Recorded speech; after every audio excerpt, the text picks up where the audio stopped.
Okay, so what should this opaque surface look like? So there you go, 99% of the speed of light, 99.9%. So it's Doppler shifted by a factor of 1300. It should look like 2.7 degree thermal light. It's in the microwaves. Now, Princeton physicists actually worked this out in the 1940s and actually started to look for it when we finally had the technology to build microwave detectors. And they realized that this radiation should be strong enough that you don't need a humongo massive telescope, just a little, bread box sized detector, but got to be pretty high tech, liquid helium to cool it, and lots of high tech stuff, but basically not a very big thing. And so they're putting this up on the roof of the physics building at Princeton. But before they had it finally working and calibrated and everything ready to rock and roll and take real data, somebody who knew these guys also knew another group who had nothing to do with astronomy, but they were part of the team that was building the first intercontinental telephone system using satellites. And the idea there is we beam microwaves from Earth up to satellites, and then that's re-beamed back down to, let's say, Europe. And so we can talk to Europe by using satellites, and of course all your cell phones work that way. And that's why there's always this annoying delay, and that's because you have to beam up to 22,000 miles above the Earth where the geosynchronous satellites orbit, and then it has to be beamed back down. So you're talking roughly 40,000 kilometers, taking into account sideways motion, maybe 30,000, but two ways, 60,000. 60,000 out of 300,000, you're talking about a third of a second. There's about a third of a second delay between the time you speak and the time people hear you. And even phone calls across town now have to go that way because that's the cheapest way to do it, at least if you have a phone. Nobody has a landline anymore. They were just too expensive. It's just outrageous. So we all have to put up with this delay. And I've noticed that nobody really seems to quite have that down yet. It's just a human genetic thing, I think. Anyway, we're getting off topic. So anyway, these Bell Labs people were noticing in their big antenna that they were talking to the satellites with that they had this persistent noise. And it was a kind of a white noise, almost a white noise. It was a noise that didn't have any structure to it. And it was the same no matter where they aimed their antenna. And so very naturally they thought, well, it's our equipment. Maybe we got a hold of some bad diodes from that, North Korean distribution company or whatever. Okay, they were looking for noise in their equipment. And the great thing about these guys, Penzias and Wilson, is that they were really diligent. They were really good, scientifically minded engineers, and they didn't just say, "Oh well, I guess that's as good as it'll get, and let's forget about it." They really wanted to know what was wrong. So somebody who knew about Penzias and Wilson and also knew about the Princeton team, Dickey and Peebles, got these two guys together, and it turns out that these guys scooped the Princeton gang. And now one of the things that annoys me, mostly I agree with the Nobel Prize awarding committee, at least when it comes to the sciences, not economics, not at all in economics, but then it's not really an economics Nobel Prize. Master 7 students are hearing a lot about that lately. Anyway, mostly I really agree with the awards for the Nobel Physics, but not this time. Okay, Penzias and Wilson were deserving, but so was Peebles and Dickey, because they actually almost got there first, and they actually knew what they were looking for, and these guys, great as they were, they didn't know what they were looking for. Penzias and Wilson, Robert Wilson. Arno Penzias. Great characters too. Great people to interview. Okay, what'd they see? Well, they saw the microwave background. They just saw it in one or two frequencies though. So after that, we decided it was time to build a real microwave receiver that would do a better job, and eventually we got to the point of designing and launching COBE, the Cosmic Background Explorer. And I was actually getting my PhD at UCLA at the time that Ned Wright was there, and he was a central figure in the design of that instrument and the interpretation of the observations, and he was also on my PhD committee, so it was pretty cool. Ned's a great guy, if you ever get a chance to meet him. This is the first data that they got back from COBE. And so what you see here, this is an all-sky picture, okay? So you have to take a sphere, you have to cut it open, and then you have to flatten it out onto a plane, and it gets pretty distorted, so I have to interpret this. What you're seeing here is one side of the sky, it's extra hot, and the exact opposite side, 180 degrees away, it's a little colder. Now, they've color-coded this, and the colors make it look pretty extreme, but actually it's pretty tiny.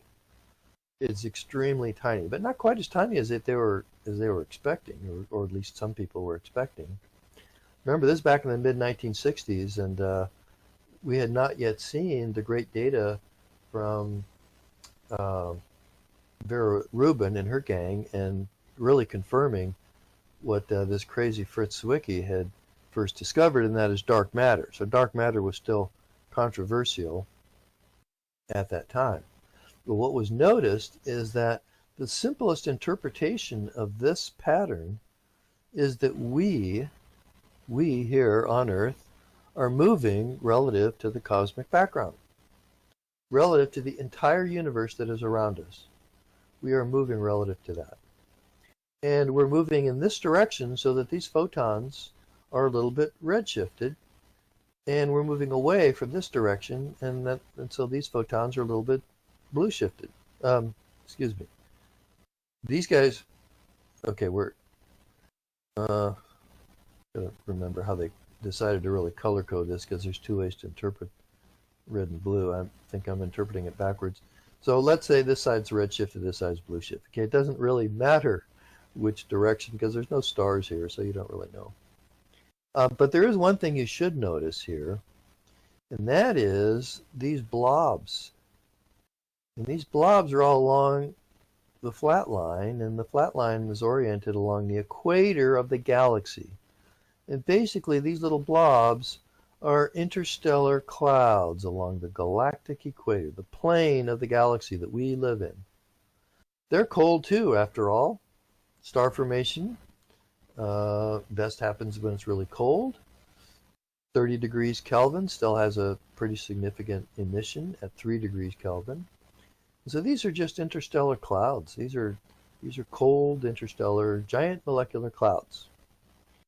If you really want to understand the cosmic background, you're going to have to clean your data of that signal. So yeah, these are foreground microwaves from interstellar clouds. In order to properly measure, you have to get rid of that. Very tricky job. So I remember having interesting conversations with Ned Wright about that and how hard it was to really do that well. And we have done it well, and we have been able to clean the data very well. And now here it is as a drawing, and now we're seeing directions. So this is showing that we are heading towards this direction. The hot spot, the place where the cosmic background is brightest, but only by a tiny amount, 1 part in 100,000, is not a 1 part in 100,000, 1 part in 1,000. Anyway, it works out to 660 kilometers per second. Compared to 300,000, that's not much. Okay, so 0.02% or something like that. It's always easier to remember as just a velocity. So we are moving in this direction relative to the entire observable universe by about 660 kilometers per second. It turns out there's a very easy explanation for that. Where is the nearest rich cluster of galaxies? It's the Virgo cluster. Look, there's Virgo. Where's the Virgo cluster? It's right there. What's the next big and even richer and denser cluster, the one that Fritz Zwicky used to find the dark matter? It's the Coma cluster. Where's the Coma cluster? Oh, well, it's right here. And then what's the next big thing?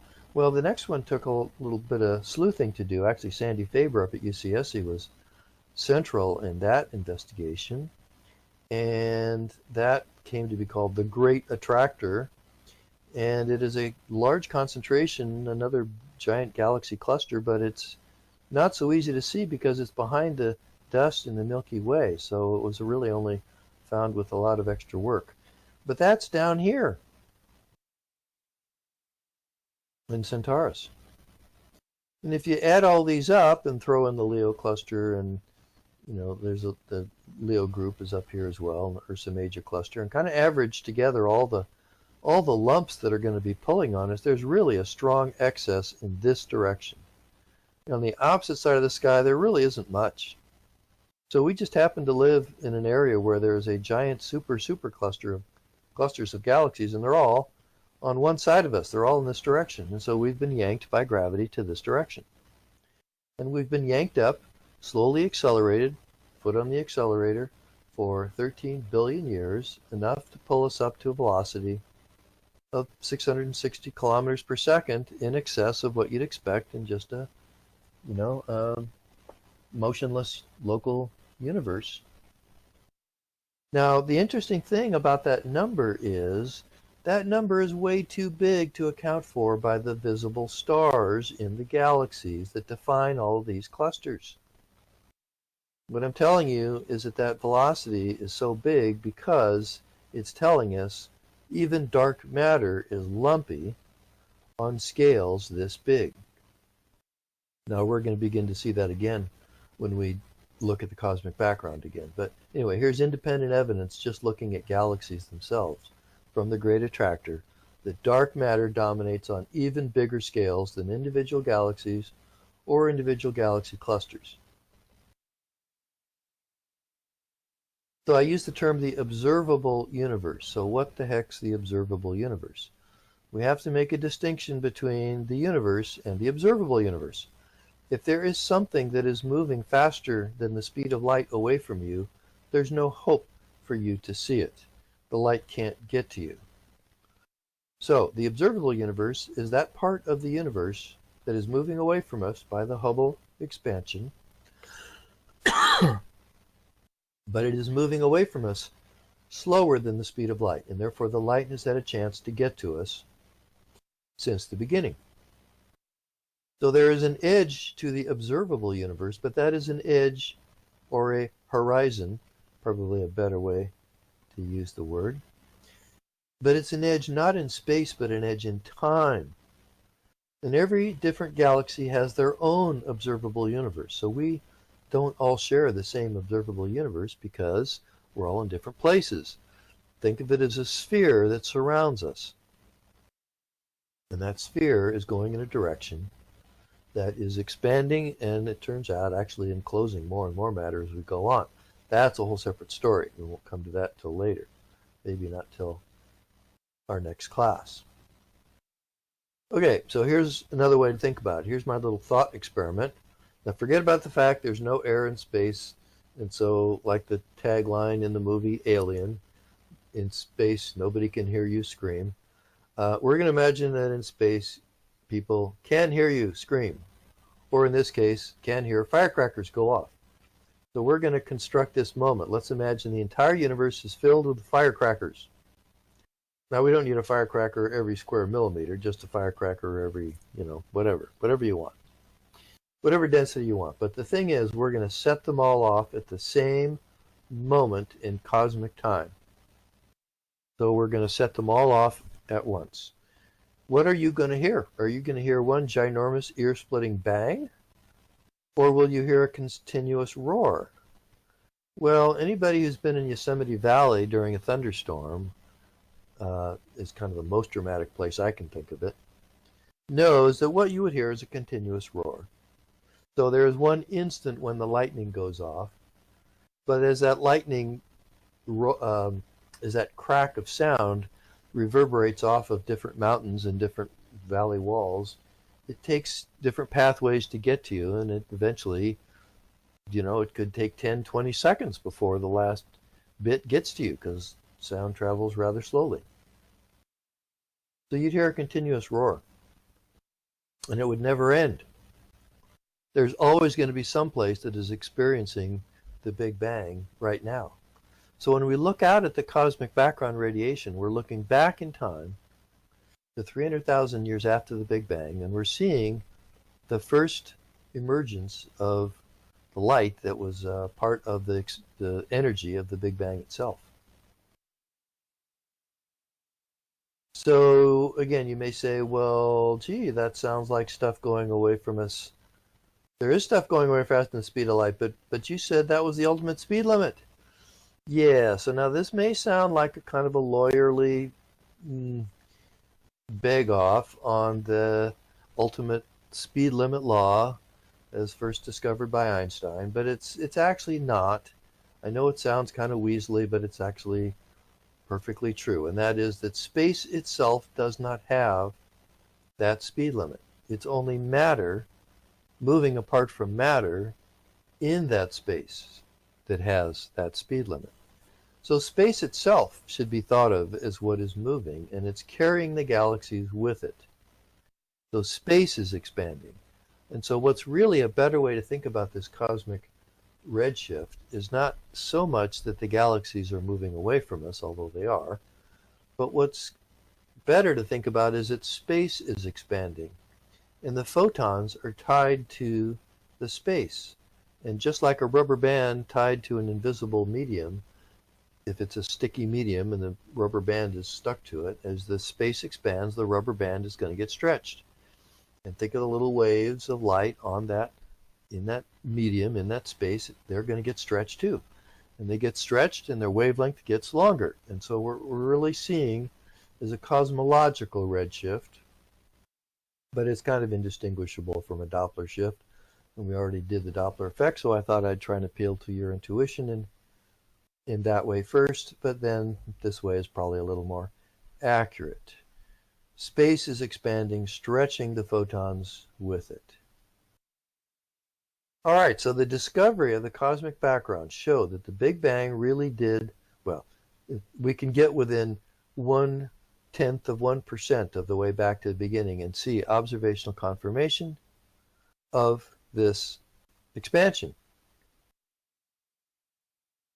So what we think is that the universe really did begin in a Big Bang.